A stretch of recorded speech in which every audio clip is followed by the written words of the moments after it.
In 2025, Brazil made history when I'm Still Here became the first Brazilian film to win the Oscar for Best International Feature Film. But beyond its artistic triumph, the film struck a raw nerve.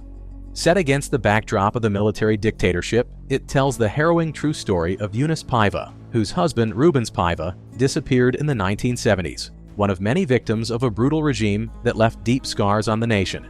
More than 6 decades have passed since the military coup of 1964, yet Brazil still struggles to fully reckon with its past.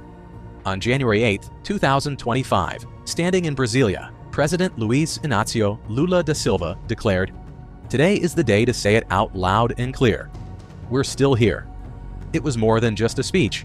It was a moment of collective reckoning, a direct reference to the film that forced the nation to confront its long-buried trauma. But to understand the weight of those words, we must go back to the moment when Brazil stood at the edge of chaos. Inflation soared from 35% in 1961 to a staggering 90% by 1964. Economic growth, once robust at 8.6% in 1961, collapsed to a mere 0.6% by 1963. As the economy faltered, the government, under President João Goulart, struggled to restore stability. Then, in 1964, the military, backed by the United States, seized power, toppling Goulart and installing a dictatorship that would rule Brazil with an iron grip for the next 21 years. Thousands were imprisoned, tortured, or disappeared. Yet despite the repression, Brazil's economy surged. Between 1964 and 1973, GDP growth skyrocketed from 3.4% to an astonishing 14%. Inflation, while still high, was brought down to 29.6%, and Brazil positioned itself as a rising economic power. But beneath the surface, this prosperity was an illusion. By the early 1980s, the economy came crashing down. Inflation spiraled out of control, exceeding 248% by 1985. Meanwhile, external debt ballooned from $13 billion in 1973 to over $100 billion by 1986. So, what led to the establishment of the dictatorship? How did a dictatorship, infamous for its authoritarian grip, achieve such rapid economic growth? And what caused the eventual collapse? By the early 1960s, Brazil was facing mounting economic and political instability. Inflation was rising, economic growth was sluggish, and social inequality was deepening. The political landscape was sharply divided between conservative factions and progressive movements, with tensions escalating under the leadership of President João Goulart.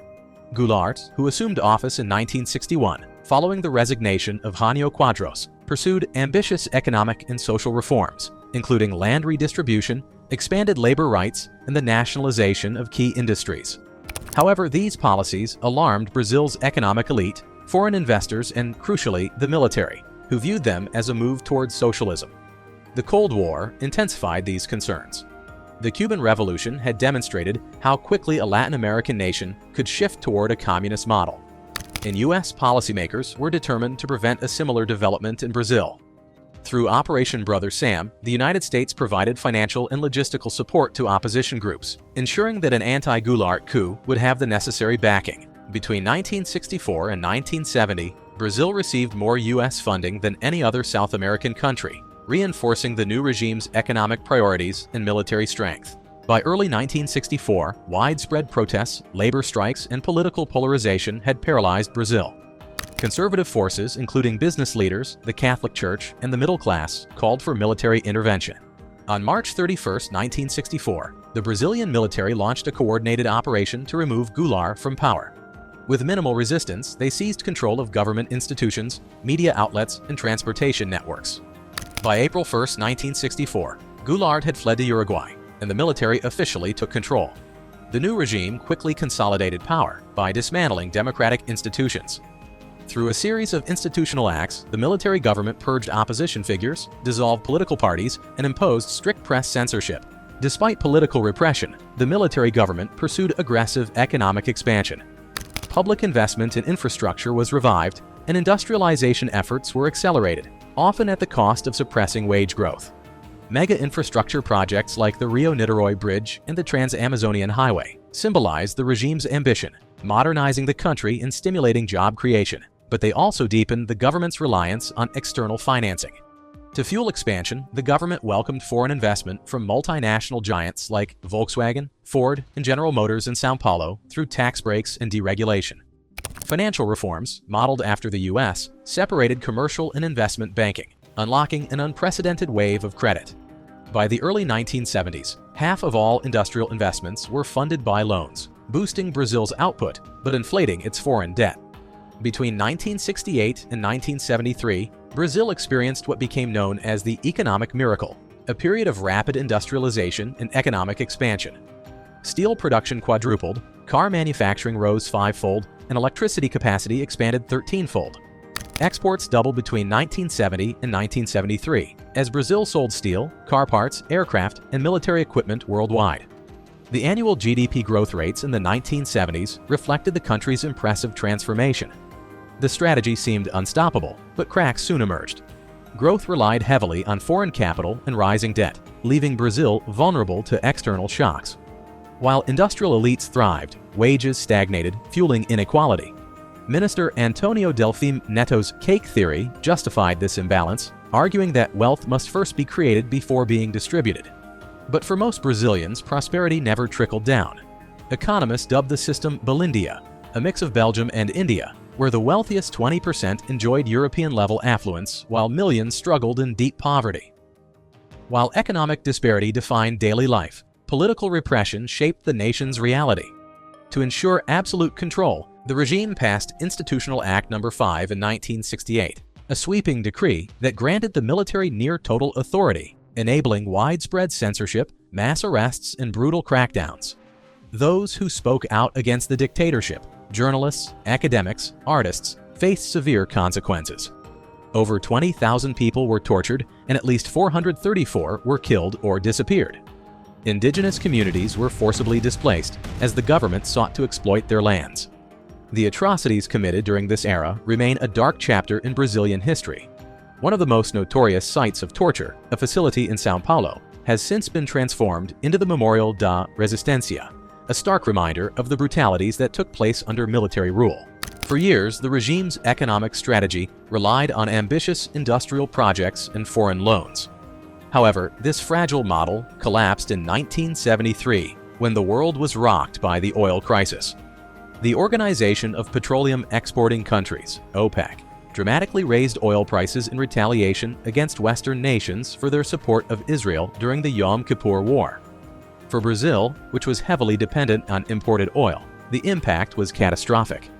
Factories and transportation networks became drastically more expensive to operate.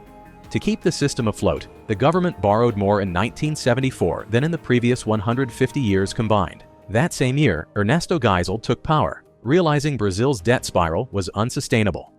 As global interest rates climbed, the country's borrowing costs exploded. The military was losing control, economically and politically. By the early 1980s, Brazil was drowning in debt. In 1983, desperate for relief, the military government turned to the International Monetary Fund, IMF, for a bailout. The deal came with harsh conditions, public spending cuts, high interest rates, and the currency had to be devalued to make exports more competitive. Initially, these measures helped stabilize trade, but they also triggered a devastating recession. Inflation spiraled out of control. Businesses collapsed under the weight of soaring costs. Between 1979 and 1984, Brazil's currency was devalued twice. While this was meant to encourage exports, it had a devastating side effect: Brazil's foreign debt, making exports cheaper but foreign debt even more expensive, as much of which was denominated in US dollars. Hyperinflation took hold. Prices doubled within weeks. Savings evaporated overnight. Grocery prices fluctuated by the hour, making everyday survival an unpredictable struggle. In 1975, an event occurred that sent shockwaves throughout the country. Journalist Vladimir Herzog was summoned by a notorious intelligence and torture agency at that time. Hours later, he was dead. The regime claimed suicide, but a staged photo told a different story. It was murder. The reaction was immediate. Public outrage erupted. Thousands gathered in São Paulo's Metropolitan Cathedral in defiance, and the case exposed the regime's brutality to the world. The backlash forced military leaders to remove key officials, but repression continued. By the late 1970s, the military's grip on power was slipping. The economy was faltering, public unrest was growing and international pressure against authoritarian rule was mounting. President Ernesto Geisel, knowing the regime could not maintain control indefinitely. At first, he tried to tighten his grip by shutting down Congress and unilaterally altered electoral rules in an attempt to weaken political rivals. But these actions only delayed the inevitable. In the following year's legislative elections, the opposition party made significant gains, further signaling that the country was heading toward democracy. Geisel shifted his focus to controlled political reforms. He reinstated habeas corpus, allowed political exiles to return, and in December 1978 repealed the Fifth Institutional Act, one of the dictatorship's most repressive laws. By the time he stepped down in March 1979, the transition had begun. His successor, General Juan Figueiredo, inherited a fragile state with deep economic problems, increasing political resistance, and a growing push for civilian rule. Unlike the hardliners in the military, Figueiredo accepted that change was unavoidable. Though loyal to the regime, he understood democracy was inevitable. By 1984, the transition was nearly complete. That year, Congress held an indirect presidential election, selecting Tancredo Neves as Brazil's next leader. After 2 decades of military rule, the country was on the verge of returning to civilian governance. The transition to democracy, however, did not immediately resolve Brazil's economic instability. The country spent the late 1980s and early 1990s grappling with hyperinflation, debt crises, and repeated economic shocks. It wasn't until the mid-1990s that a lasting stabilization effort took shape. Brazil's return to democracy was gradual, shaped by political resistance, economic instability, and military negotiations. By the early 21st century, the country had not only transitioned to civilian rule, but had also positioned itself as a major global economy. Yet the legacy of the dictatorship, economic inequality, political polarization, and unresolved human rights abuses continue to shape its modern history.